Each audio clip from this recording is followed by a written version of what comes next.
Bab 29 lagi disuruh pacaran dulu. Kini mereka semua sudah berada di warteg, dengan nuansa bambu-bambuan. Gak asik kalau gak ribut, bahkan kadang laki-laki tak kalah heboh kalau sedang nongkrong. Alfian, Fatimah, Bunga dan Hafiz mereka satu meja lesehan. Rekan yang lain ada di dua meja lesehan lainnya. Al gimana nonton ditemani istri? Tambah semangatlah, jawab rekan yang lain. Alfian hanya menyunggingkan senyuman tak jarang kadang mereka tertawa receh. Fis, lo kapan? Wah kalian, ngapain gue yang harus ditanya, banyak tuh yang jomblo. Sahut Hafiz. Ya aneh Fis, lo yang paling tampan di antar mereka yang jomblo, masak lo masih bertahan di kejomblo hakiki, hahaha, ujar Anton yang kebetulan dia sudah menikah. Awas lo ya Ton, lo mau ngadu gue apa kalau tahun ini gue nikah? Spesial lah buat lo, obat kuat, hahaha, balas Anton. Fatimah dan Bunga hanya memilih dia, selain memang karakter Fatimah selalu banyak diam di hadapan yang bukan mahram, obrolan mereka juga bukan obrolan yang pantas untuk Fatimah ikut berbaur di dalamnya. Udah, tuh makanan udah datang, Alfian bersuara karena tahu sang istri kurang nyaman. Mas boleh tanya gak? Apa? Tanya Alfian. Aurat perempuan itu sebatas apa? Dan aurat laki-laki sebatas apa? Kalau soal itu Kak Fatimah lebih paham. Aurat perempuan itu adalah seluruh tubuhnya, kecuali wajah dan telapak tangan, dan untuk laki-laki ada antara pusat dan lutut, kenapa tanya soal itu? Fatimah bersuara.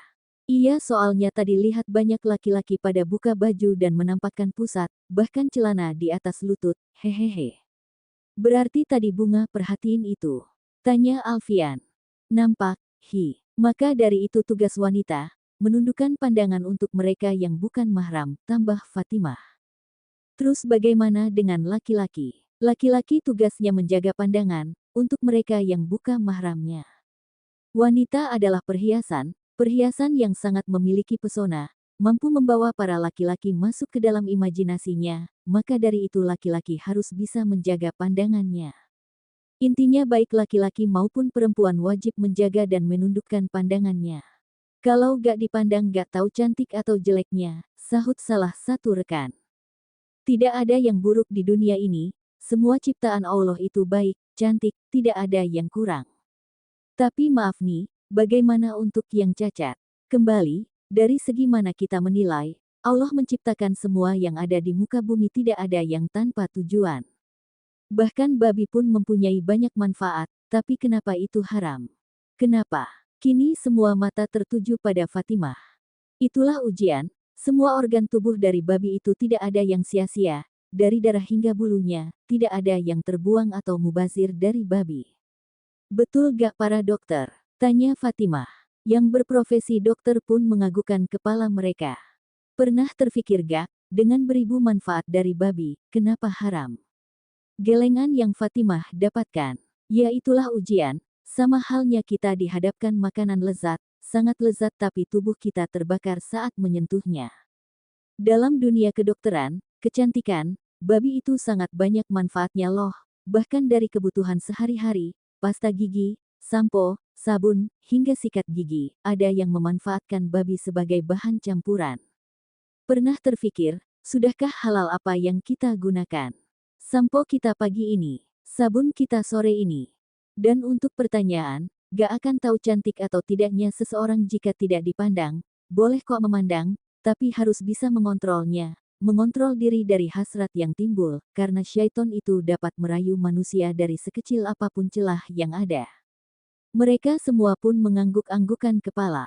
Banyak perbincangan, dari yang berbobot sampai gak bermutu. Menambah pertemanan, menambah ilmu. Oh ya boleh tanya lagi gak Ustazah? Tanya Randy. Saya bukan Ustazah, panggil nama saja. Oke, bagaimana untuk hukum berjabat tangan yang bukan mahram? Tanya Randy. Di zaman sekarang jabat tangan sudah menjadi budaya, tanpa dapat lagi membedakan antara mahram dan bukan mahram semua sama saja. Di suatu pertemuan, biasanya, malah jika tidak mau berjabat tangan dengan wanita dianggap tidak sopan dan kurang beradab. Nah itu tuh, sahut salah satu dari mereka. Terkadang orang tersinggung jika kita tidak menyambut uluran tangannya, bahkan sering dikatakan kolot, ketinggalan zaman, kaku, sulit beradaptasi, ekstrim dan lain-lain. Jika kita mengetahui bagaimana hukumnya berjabat tangan dengan wanita bukan mahram adalah luar biasa, bukan biasa-biasa saja. Berjabat tangan antara laki-laki dengan wanita yang bukan mahram hukumnya adalah haram secara mutlak, dalilnya sangat jelas. Ditusuknya kepala seseorang dengan pasak dari besi, sungguh lebih baik baginya daripada menyentuh wanita yang bukan mahramnya. Hari, Tobroni. Semua yang ada di sana pun menelan selaifanya secara kasar. Jadi sekarang tinggal pilih, masih mau menjalin dosa yang dianggap biasa? Tanya Fatimah. Sering-seringlah gini, kumpul tapi gak sekedar kumpulan, kalau perlu yang sudah punya istri bawa istrinya, Anton bersuara. Makin banyak ingat dosa. Mereka pun menyudahi pertemuan dan perbincangan mereka, dan sudah siap menuju ke rumah masing-masing. Asteris, asteris. Asteris, asteris, asteris. Pagi ini Fatimah sudah bersiap untuk ke butik bersama Bunga. Alfian belum mengizinkan Fatimah membawa mobil, jadi Alfian yang mengantarkan mereka kebetulan satu arah, dan sebelum ke RSH memang melewati butik dulu. Sesampainya di depan butik, Fatimah mencium punggung Alfian dan tak lupa telapak tangan Alfian juga diciumnya. Lalu Alfian mencium kening Fatimah. Ingat jangan kelelahan, nanti Kak Al jemput. Iya Pak Bos, tenang ada Bunga yang mengawasi, Bunga bersuara. Hits, anak kecil, masuk sana, gerutu Alfian. Udah Kak Al juga hati-hati kerjanya, ingat di sana banyak suster dan dokter yang menaruh hati ke Kak Al. Hahaha, Alfian malah tertawa. Kok ketawa? Ya sayang lucu, mana bisa Kak Al berpaling, lihat kamu ngambek dikit aja Kak Al bingung sendiri. Ya udah, Fa masuk. Hati-hati sayang, Assalamualaikum, tambahnya. Waalaikumsalam, balas Alfian dengan penuh kebahagiaan. 2 pekan berlalu, kaki Fatimah sudah jauh lebih kuat, aktivitas di butik pun sudah seperti biasa dia jalani, hanya Alfian memang sedikit membatasi, kadang Fatimah malah menghabiskan waktu mendesain di rumah. Bunga yang setiap hari kerja mondar-mandir butik. Bukan Alfian tidak mengizinkan Fatimah bekerja, tapi sempat Fatimah merasakan sakit teramat pada kepalanya saat beberapa hari lalu terlalu fokus urusan butik. Traumatik pada kepala tidaklah bisa sembuh dalam hitungan cepat, butuh proses apalagi dilihat dari riwayat sebelumnya, ujar Dr. Hendro. Oh ya, kalian sedang promil atau menunda? Tanya Dr. Hendro. Tidak ditunda dok, sedikasihnya sama Allah, Alfian menjawab. Mohon maaf, bukan saya mau mendahului ketentuan Allah. Saran saya saat ini kalian fokus pada penyembuhan dulu, ingat proses hamil itu tidak mudah apalagi di trimester pertama, dalam kondisi Fatimah untuk saat ini tidak memungkinkan. Mendengar penuturan Dr. Hendro membuat Fatimah menggenggam erat tangan Alfian. Sangat beresikokah dok? Al, kelelahan, stres itu biasa terjadi pada ibu hamil, dan itu sangat berdampak pada kondisi Fatimah saat ini. Bagaimana jika saya tetap ingin hamil? Boleh. Tapi tidak saat ini. Fatimah fokus pada kesehatan bagian otak Fatimah. Setelah dirasa kuat, silahkan. Sampai kapan dok? Dr. Hendro tentunya sangat paham. Bagaimana jika Fatimah tak sanggup melanjutkan kata-katanya. Sayang, Fatimah, kamu tahu perjuangan Alfian.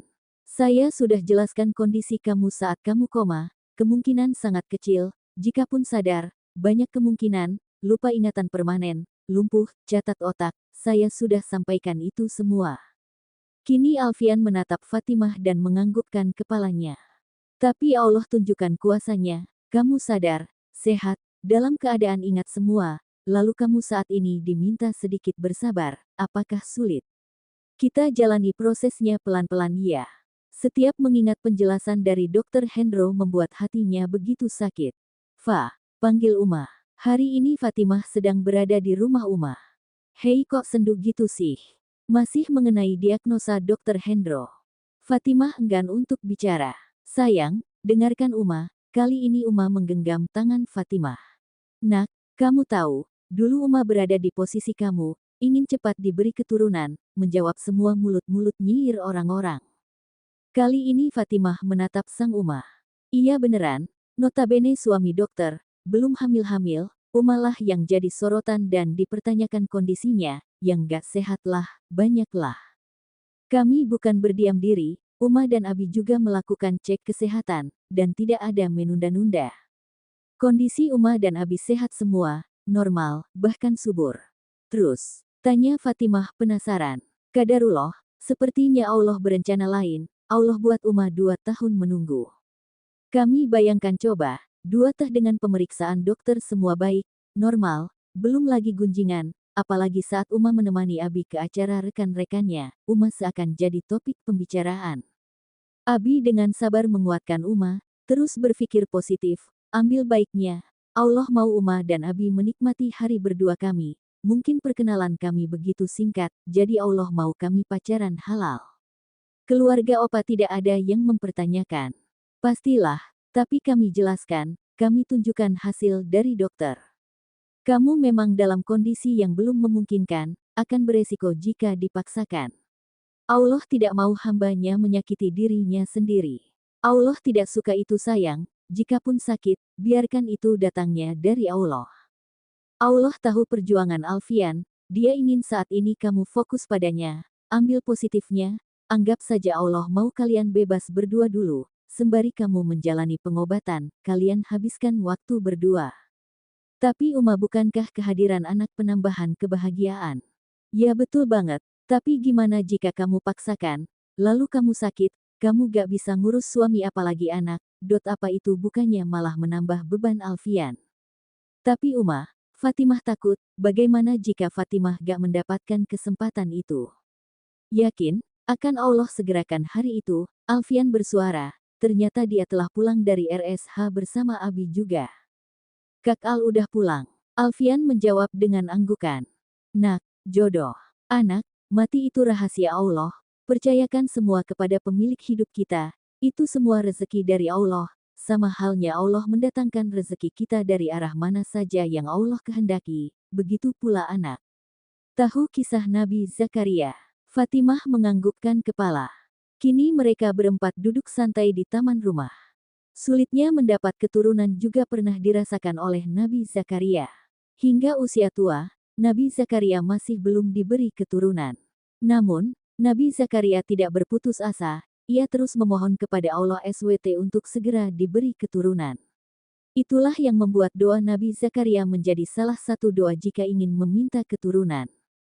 Kesabaran dan keimanan yang kuat dari Nabi Zakaria pun membuahkan hasil. Allah SWT memberi kabar gembira melalui malaikat bahwa dirinya akan dikaruniai seorang putra yang bernama Yahya. Istri Nabi Zakaria yang bernama Al-Shiba divonis mandul, dengan usia mereka yang sudah sangat tua, tidak disebutkan betapa usia mereka dalam Al-Quran, tapi bisa dipastikan sudah sangat tua, ada yang bilang 80 teh, bahkan 100 teh, mereka baru dikarunia anak. Mustahil bagi manusia, tidak bagi Allah. Masih mau ragu dengan ketetapan Allah? Fatimah menggeleng dan langsung memeluk sang Abi mencium puncak kepala sang putri kecilnya. Kak Arafah alhamdulillahi diberi cepat, tapi setiap kita berbeda-berbeda, nikmati proses, yang pasti jadikan proses itu mendekati akan keridaan Allah, agar hasilnya baik, jika belum Allah beri izin panen di dunia, insya Allah panen nanti di akhirat. Di luar sana banyak anak-anak yang membutuhkan bantuan kalian, bantu mereka. Iya Bi, makasih ya Bi. Kamu lihat Al, dia masih putri kecil Abi, ledek Abi yang masih dengan mode memeluk sang putrinya. Jadi kamu harus ekstra sabar Al, tambah Uma. Ih, Abi sama Uma kenapa jadi ngeledek Fatimah? Mereka pun terkekeh melihat tingkah Fatimah yang ngambek sambil memanyunkan bibirnya.